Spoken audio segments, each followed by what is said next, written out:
Komið sæl, sjáum að við erum í lægðarsvæði hér, voru víða skúrir, skúrileðingar í dag á landinu. Það eru svona lægðadraug hér söður á landinu sem koma til okkar með svona skúrabönd og eitt í kvöld og svo í fyrramálið. En hæð hér nokkuð öflug í norðvesturhluta Evrópu sem svona heldur á móti og síðan svona deyr þetta svolítið út í kvöld, annað kvöld og svona fáum vestlæga átt, vestangóli eða eitthvað svoleiðis. Hitinn ekki mikið að breytast, svona sæmilega milt hjá okkur og hitinn getur alveg farið vel yfir 10 gráður á morgun og svona hæst verður hann kannski svona eins og í dag, kringum 15 og rúmlega það. Og við sjáum hér hitabylgju svo í Evrópu sem við skoðum betur síðar. En við sjáum hér að það eru víða blettir sem að þýða skúrir, svona grænir blettir og síðan sjáum við hér skúraband sem kemur yfir í kvöld og síðan aftur hérna annað í fyrramálið en svona yfirleitt minna af skúrum hér norðan til á landinu. Þannig að það verður líklegast víða bjart hér norðan til í fyrramálið og hiti jafnvel komin í 2 stafa tölu strax klukkan 8 en svona þyngra yfir hér sunnan til með skúrum. Og þetta geta verið nokkuð öflugir skúrir, sjáum svona bláa bletti hér og þar sem að þýðir að það eru svona talsverða dembur í þessu. En þetta færi svona aðeins meir inn á land og gæti þá myndast nokkuð öflugir klakkar þá svona í innsveitum fyrir norðan líka.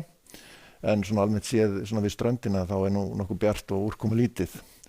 Hitinn verður, já, eins og fyrr sagði, líklegast á svona hæstur hér svona í innsveitum norðurlands, ætti að fara vel yfir 10 gráður.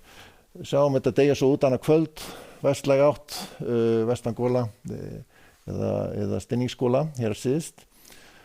Og ef við höldum svo áfram hér á þriðjudag þá myndast hér svona efnisminni skúrir eða smá skúrir hér aðalega vestan til á landinu og eitthvað hér á norðausturhorninu seinni partinn á þriðjudaginn en annars svona að mestu þurrt hér fyrir austan og þar verður þá hitinn líklegast hæstur. Eitthvað í kringum 14-15 gráður kannski, það sem best lætur. Þéttast aðeins þrýstilínur hér, suðvestanátt,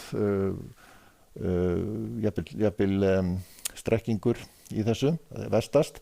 En áfram svona frekar þungbúið hér vestan til og svona dálitlir skúrir. En sjáum að það þurrt meira og minna hér fyrir austan áfram og bjart og fínasta veður á miðvikudaginn. Og síðan eru nú breytingar í vændum hjá okkur þegar kemur fram á fimmtudag.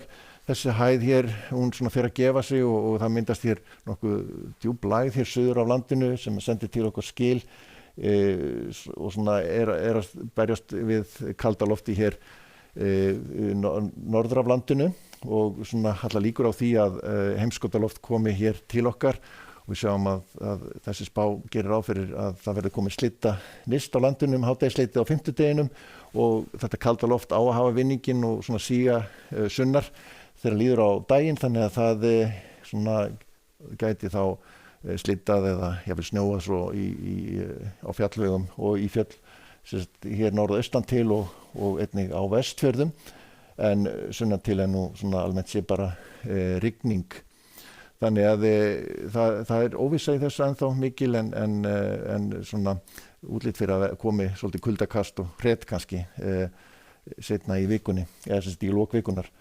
Hæðin hér í Evrópu, hún líklega í kringum 1030 millibur eða svo og heldur velli næstu daga og veldur því að það mikil hitabylgja og jafnvel hitamyll, í London 33 gráður í maí er fáheyrt þar og við sjáum að það svona kannski bara austast þar sem við finnum einhverja skúri og svalara loft og einnig norðan til í álfunni en við skulum skoða hérna Kanarí, það kringum 30 gráður og nokkuð bjart og vera var við hita þar einnig veik hæð hér svona við vötnum miklu en svona skil hér við norðausturströndina og hér í Suðuríkjunum eru miklar eldingar og skúradembur og þrumuveður sérstaklega þá í Georgíu og Suður og Norður Karólínu og svo einhverjir skúrir hér til dæmis í New Mexico en lagð hér á leið í norðvesturhlutanum rigningu í Seattle. En við skoðum hér þá bara síðasta kort morgundagsins, hægur vindur og skúradembur víðast hvar. Látum þetta gott heita. Verið sæl.